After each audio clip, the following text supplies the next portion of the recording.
Ultimately সবাই ভেবেছিল কি আমাদের রিলেশনটা অন্য 5টা রিলেশনের মতো, বাট যাই হোক শেষ অবধি পরিণতি হয়েই গেল।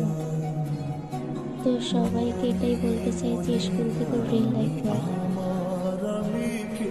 যদি দুজনে ঠিক থাকে তো সবই সম্ভব রিলেশনশিপে।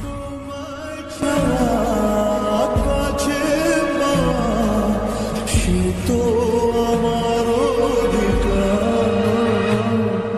বলো প্রিয়া, বলো বলো